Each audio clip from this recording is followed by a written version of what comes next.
Tanpa kita sadari, ada satu kebaikan yang telah menemani kita semenjak matahari terbit. Dari siang menuju petang. Dari petang menuju malam.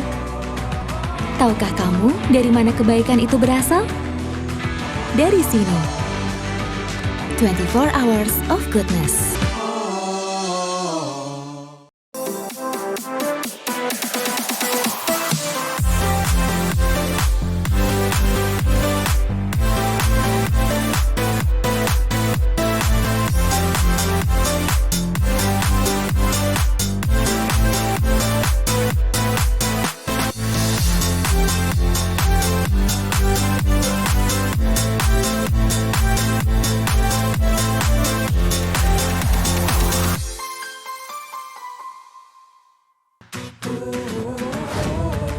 Tanpa kita sadari, ada satu kebaikan yang telah menemani kita semenjak matahari terbit. Dari siang menuju petang. Dari petang menuju malam. Tahukah kamu dari mana kebaikan itu berasal? Dari sini. 24 Hours of Goodness.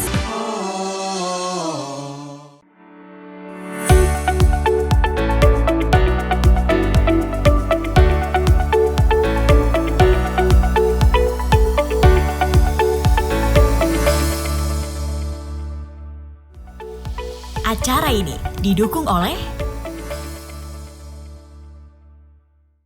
Sebelum menonton, jangan lupa like, subscribe, dan tekan tombol lonceng. Selamat menyaksikan. Para pemirsa Eljon yang berbahagia, dimanapun Anda berada, kembali bersama saya, Raida Mulyo dalam acara Indonesia Business Forum. Acara ini merupakan rangkaian dari Beranda Sawit Nusantara yang khusus akan membahas sektor industri perkebunan, subsektor perkebunan kelapa sawit. Dan hari ini acara ini terselenggara berkat dukungan dari Badan Pengelola Dana Perkebunan Kelapa Sawit, BPDPKS, Kementerian Keuangan, bekerjasama dengan Maksi, Masyarakat Perkelapa Sawitan Indonesia, Media Eljon, dan Eljon TV. Dan tentunya kita mendapat dukungan dari PTPN 4 di Medan. Hari ini begitu bahagia para pemirsa Eljon yang setia karena kita bisa langsung berdiskusi dengan pimpinan pucak PTPN 4 di Medan. Senang sekali kita bisa mendapatkan narasumber yang begitu prominent, begitu hebat untuk bisa memberikan pencerahan kita di industri sawit. Tanpa amat waktu yang lain, kita akan coba tegur dulu, kita sapa dulu. Yang kami banggakan, kami hormati Bapak Cipto. Senang sekali Pak, kita bisa langsung berdiskusi dengan Bapak. Satu kebanggaan, satu kebahagiaan bagi kita. Rasanya tidak mudah mendapatkan waktu pucuk pimpinan yang begitu sibuk di dalam mengelola perusahaan yang salah satu terbesar di lingkup PTPN untuk perkebunan kelapa sawit. Bukan main, hari ini bahagia sekali kita. Dan seperti biasa, kita selalu dikawal oleh seorang yang sangat pakar dalam bidangnya, Ketua Umum Maksi, Bapak Darmono Taniwiryono. Beliau selalu mengawal kita dalam berbagai macam acara dan perjuangan di industri sawit. Dan yang terakhir, yang sangat menggembirakan ada Dara, cantik jelita, seorang putri, namanya Putri Bumi Indonesia, Saudari Wenda Yunita Tarigan, asli Medan. Wah, bukan main. Ya, dan kelihatannya beliau juga seorang putri pariwisata runner-up untuk Provinsi Sumatera Utara tahun 2022. Jadi ada dua penyandang gelar predikat putri. Baiklah pemirsa, tidak berlama-lama, kita akan serahkan acara ini pada Bapak Darmono untuk berdiskusi lebih lanjut tentang perkebunan sawit di bawah pengelolaan PTPN 4. Dalam hal ini ada pucuk pimpinan kita Bapak Cipto. Silakan Bapak, waktu silakan. Terima kasih. Salam jumpa kembali dengan acara Beranda Sawit Nusantara yang pada kesempatan ini kita akan membahas tentang bagaimana kita mendukung ya program pengembangan sawit di Indonesia ini dengan topik yang akan kita bahas pada kesempatan ini adalah mengenai penyediaan benih ya. Karena unggul ya. Benih yang unggul. Betul. Baik. Nah, jadi kita kan sudah dengar ya banyak sekali produsen benih di Indonesia. Nah, nanti akan bagaimana ini kinerja atau program-program tentang penyediaan benih ini di PT PN 4, PT Perkebunan Nusantara 4 ya. Terima kasih kepada Pak Direktur atas kesempatannya untuk kami bisa mengeksplor ya lebih jauh mengenai benih di penyediaan benih ini, karena benih merupakan salah satu kunci utama ya untuk mensukseskan program-program pemerintah ini. Ya. Nanti mungkin Bapak bisa menerangkan ya singkat mengenai program besarnya apa di PT PN 4 ini tentang penyediaan benih. Ya, baik. Baik, terima kasih Pak Prayuda, Pak Darmono, Mbak Winda. Kehormatan buat saya gitu. Tadi saya dipuji-puji, kepala saya mau pecah gitu. Alhamdulillah. Ya moga-moga acara ini bermanfaat untuk kita semua, dan Amin, sekali lagi kehormatan karena di media yang besar seperti Eljon, saya kira jarang punya kesempatan untuk itu. Oleh karena itu waktu dihubungi saya langsung iya gitu ya, karena saya lihat ada nama Pak Darmono gitu. Ini orang yang lama saya kenal gitu ya. Dan mungkin saya kalau di PT PN 4 3 tahun gitu ya, tetapi saya mengenal dunia sawit mungkin udah lebih dari 20 tahun. Karena terlibat di pengembangan sawit di Indonesia, baik di melalui Kementerian perekonomian, kemudian sering kita ketemu di Kadin, kemudian dan saya kira bukan yang asing lagi. Pertanyaannya langsung ke teknis gitu ya, nggak ada guyon-guyonnya dulu gitu. Oh, harus pantun dulu ya. Nah itu yang saya takutin itu. Jadi gini Pak, memang ujungnya dari zaman dulu masalah benih ini kan sesuatu yang penting, karena salah mengambil posisi atau memilih benih itu baru tahu bagus atau tidaknya 4 tahun kemudian. Dan investasi yang kita keluarkan udah begitu besar. Kalau angka sekarang lebih dari 60 juta. Udah keluar itu munculnya apa gitu ya. Terus akhirnya terkenal Mariles gitu ya. Marihat yang lelesan gitu kan. Nah, dan saya kira negara udah hadir menjamin adanya sertifikasi benih dan sebagainya. Tapi kenyataan di lapangan kan nggak semudah itu. Betul. Walaupun kita sudah diwajibkan untuk menggunakan yang bersertifikasi, tapi ternyata di perjalanan ada yang ditukar. Betul. Gitu. Ada yang memalsukan sertifikasi. Gitu. Nah, memang ujung dari penyediaan benih ini adalah benih yang berkualitas, yang dijaganya itu tentu DP. Tenera gitu.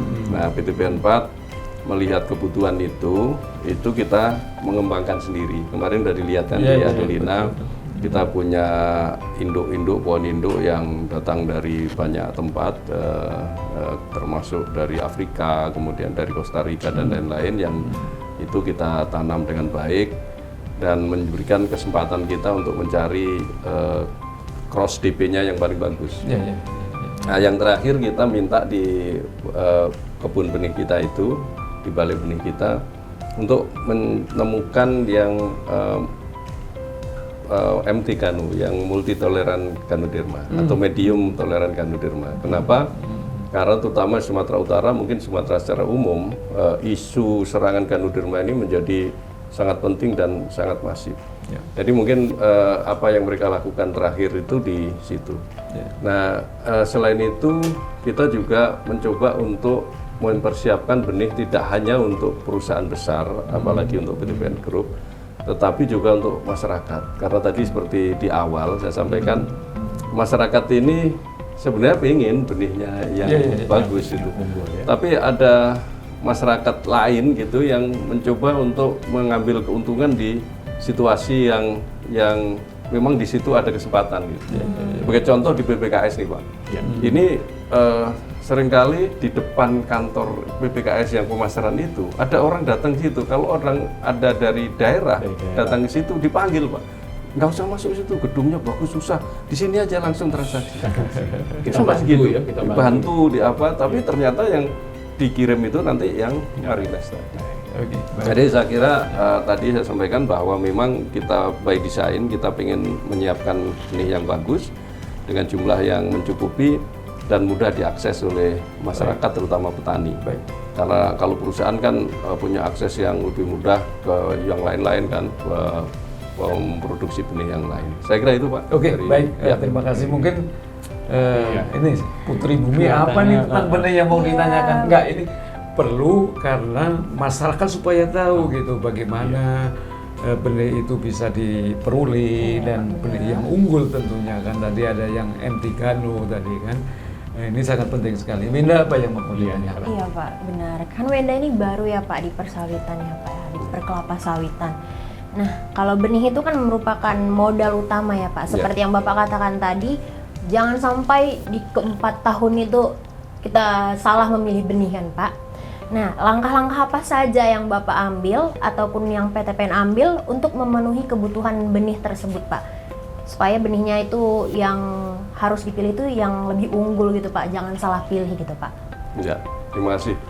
Jadi di sana sudah ada prosedur tetapnya, protapnya gitu. Dan sebenarnya bibit ini kan dimulai dari pemilihan induk. Pemilihan induk. Induk ini didatangkan dari berbagai tempat dengan masing-masing keunggulannya. Induknya ada yang Dura, ada yang Vesivera. Ini kayak nama artis ya. Itu Vesivera ya. Vesivera. Jadi yang ditanam dengan kondisi yang bagus itu adalah silangan antara Dura dan Vesivera yang disebut Tenera. Semua yang produksinya bagus itu. Nah, kalau yang Tenera tadi ditanam, itu nanti akan 50% tetap Tenera, 50% Dura, 50% Vesivera. Dan Dura itu cenderung bijinya atau intinya itu besar gitu, dagingnya tipis sehingga minyaknya kurang. Dan Vesivera intinya kecil, tetapi produktivitasnya nggak terlalu bagus sehingga cross dari ini menghasilkan yang optimal tadi. Nah, pemilihan dari ini itu berjalan tidak sekedar sehari dua hari, tetapi dipilih dari pokok yang ini, yang dari mana disilangkan, dicek hasilnya kayak apa, diambil lagi yang sana bersama-sama dan akhirnya ditemukan klon-klon tertentu yang unggul gitu. Jadi klon yang unggul sekarang ini bukan tiba-tiba saja, tapi hasil riset yang panjang. Nah, ini juga dijaga sampai dengan pembibitannya, dari dipanennya harus kayak apa, jangan terlalu tua, jangan terlalu muda juga. Kemudian pas dikawinkannya itu juga harus dijaga betul. Mungkin kemarin udah lihat itu kan, harus dikerodongin di sini, nggak boleh tercemar yang lain. Kemudian di sana juga ditandain dengan laser agar tidak dipalsukan gitu, dan kualitasnya betul-betul dijaga, dipilah-pilah satu orang dengan mata kepala sendiri gitu, dan dikemas dan dilakukan pengamanan sampai ke konsumen. Bahkan BPKS dan kebun bibit kita itu juga mengawal sampai dengan pelatihan bagaimana membibitkan dari pre-nursery sampai main nursery. Dan inilah yang menjaga kualitasnya bagus.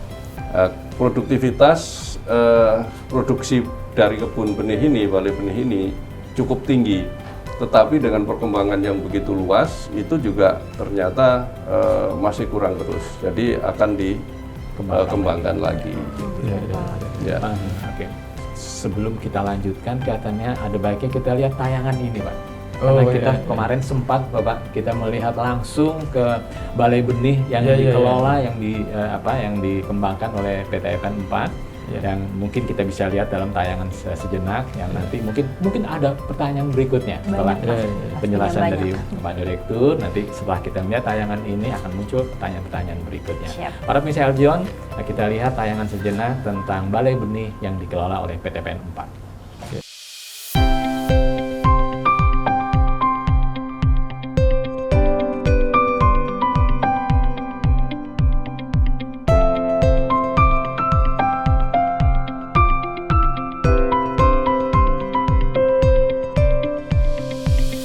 Selamat datang di Balai Benih Kelapa Sawit PT PN4 Adulina, di mana kami di sini memproduksi benih kelapa sawit unggul yang bekerja sama dengan PPKS Medan. Di sini kami menghasilkan ada beberapa varietas yaitu Afros, Simalungun, PPKS 540, dan Yangambi, serta Langkat yang sudah banyak dimanfaatkan oleh baik perusahaan-perusahaan sejenis kami, perusahaan swasta maupun masyarakat petani pada umumnya. Program-program yang kami lakukan sendiri tidak hanya pada produksi benih kelapa sawit komersial saja, namun juga ada beberapa program untuk melakukan pemulihan-pemulihan, mengembangkan bahan-bahan tanaman baru yang nantinya akan lebih cocok pada lingkungan yang lebih baik dan pastinya sesuai dengan yang diharapkan untuk berproduksi tinggi dan sustainability-nya lebih baik lagi.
Baik, Pak Manajer. Ya, Pak. Salam jumpa. Siap, Pak. Makasih, Pak. Ini masyarakat banyak yang tidak tahu ya tentang Iya, Pak. sawit. Iya. Ini ada yang aneh juga. Ini ada dibungkus-bungkus ini. Iya. Apa maksudnya, Pak? Apa Iya. tujuannya? Iya, baik, Pak. Makasih, Pak. Jadi memang ini bukan sawit biasa. Oke. Nah, jadi ini merupakan pohon induk, Pak. Pohon indukan yang mana ini untuk menghasilkan benihnya tadi. Oke. Benih. Nah, benih yang kita hasilkan itu harus yang benar-benar legitim atau jelas asal-usulnya.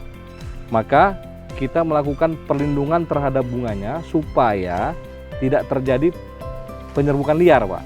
Nah, jadi memang ini bahannya khusus, memang dia tahan polen, tahan air, ya, tapi masih bisa bernafas. Oke. Nah, memang standar daripada benih Indonesia atau SND benih tahun 2023 yang paling baru, Pak, Ya. itu bahwa ada yang namanya dura kontaminasi, Pak. Nah, yang kita tanam pasti tenera, Pak, ya. Ya. Ini supaya masyarakat juga tahu harus tenera, Pak. Karena kenapa? Tenera yang memiliki potensi rendemen yang cukup tinggi. Ya. Jadi itu bisa mencapai 25-26% di pabrik, tergantung efisiensi pabriknya. Betul. Nah, yang kita hasilkan ini adalah persirangan di antara tanaman dura dengan pisifera. Nah, itu untuk memastikan ini harus jelas, Pak, jodohnya, harus jelas pasangannya. Jadi tidak ada istilah selingkuh di sini, Pak. Nggak boleh, nggak boleh ada selingkuh, Pak. Jadi kita harus lindungi benar-benar bahwa tidak ada terjadi kontaminasi ataupun adanya polen dari sekitar ini yang akan membuahinya yang bukan pasangannya. Ya, oke. Nah, jadi itu. Jadi kita pastikan bahwa nanti kita memenuhi standar nasional Indonesia benih yang dipasarkan di bawah kontaminasinya harus di bawah 2%, Pak. Di bawah 2%. Nah, inilah yang kita lakukan langkah-langkahnya, salah satu di antaranya ini. Jadi memang harus ada cerita panjang, Pak. Jadi kalau kita mulai dia diserbuki nantinya, sebelum diserbuki kita sudah bungkus. Sudah bungkus, kemudian setelah nanti dari mulai dibungkus sampai 10 hari kemudian dia siap untuk dibuahi, itulah dia diproteksi. Oke. Kita memastikan bahwa benar-benar terproteksi. Oke. Tidak terjadi penyerbukan liar. Oke, terus kemudian ini ada buah yang cantik ya, yang bulat itu. Iya. Itu apa itu? Wah, nah ini Pak. Inilah nantinya tandan benih ya. Dari hasil tadi bunga betinanya yang kita bungkus tadi, kita lakukan pembuahan, penyerbukan. Nah, akhirnya jadilah seperti ini, Pak. Nah, ini nanti dari mulai dia diserbuki sampai nanti bisa kita proses selanjutnya di laboratorium kita membutuhkan waktu hampir kurang lebih 150 hari, Pak. 5 bulan. Memang beda, Pak ya. Mungkin kalau masyarakat tahu bahwa kita biasanya kalau sebaiknya manen sawit itu yang sudah berondol. Nah, kalau di sini jangan memberondol, Pak. Ada bedanya. Kenapa? Karena apabila nanti dari sana jatuh satu ke bawah, Pak, nah kita nggak akan tahu lagi itu apakah benar dari dia. Jadi legitimasinya dipertanyakan. Atau dibawa oleh tupai ya. Nah, benar, Pak. Itu kita makanya harus diproteksi bahwa benar-benar ini tidak terjadi adanya yang asing gitu, yang aneh ya. Karena ini kan banyak Bapak lihat ya, kita banyak pohon. Ya, jadi supaya jangan terjadi tidak jelas asal usulnya. Nah, yang kita berikan ke masyarakat ini jelas asal usulnya. Ini perlu juga selagi kita ada kesempatan, Pak, bahwa para masyarakat apabila ingin berkebun ya, pastikanlah bahwa Anda memperoleh benih yang memang benar-benar asli, Pak. Jadi di Indonesia sekarang ada kurang lebih 19 produsen ya. Dari mulai yang kita tahu, Pak, ya kita juga bekerja sama yaitu Pusat Penelitian Kelapa Sawit Medan ya. Dan kami merupakan sumber benih yang ke-14. Jadi di Indonesia itu ada 19, Pak. Jadi sampai saat ini jangan pernah mengambil benih yang asal-asalan, Pak. Karena investasi ini kita tahu sama-sama jangka panjang. Nah, jadi kita jangan sampai menyesal selama 25 tahun gitu. Siap. Pokoknya jangan mencari yang murah dan murahan. Ini saya kira pesan yang sangat penting untuk petani sawit rakyat ya. Jadi kita harus sekali lagi tadi menggunakan sumber benih, sumber bibit yang memang pasti ya, yang tadi disampaikan oleh Pak Manajer Balai Benih di PT PNN 4 ini.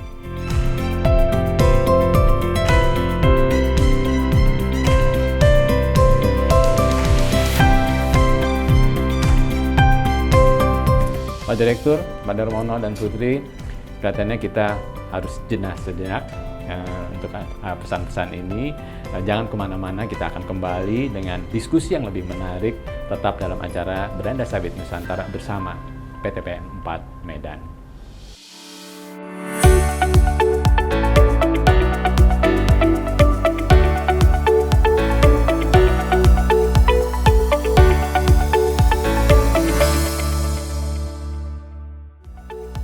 Acara ini didukung oleh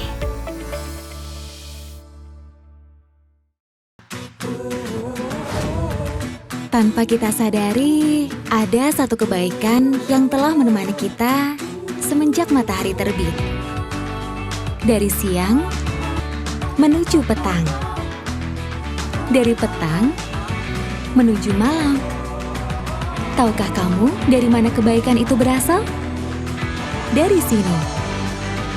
24 Hours of Goodness.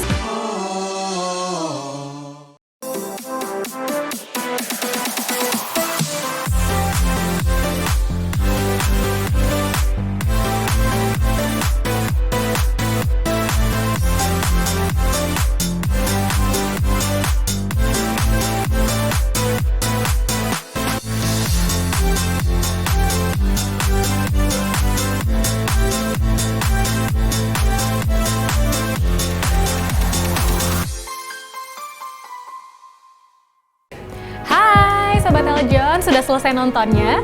Jangan lupa like, subscribe, dan tekan loncengnya untuk dapat update terbaru dari Eljon TV.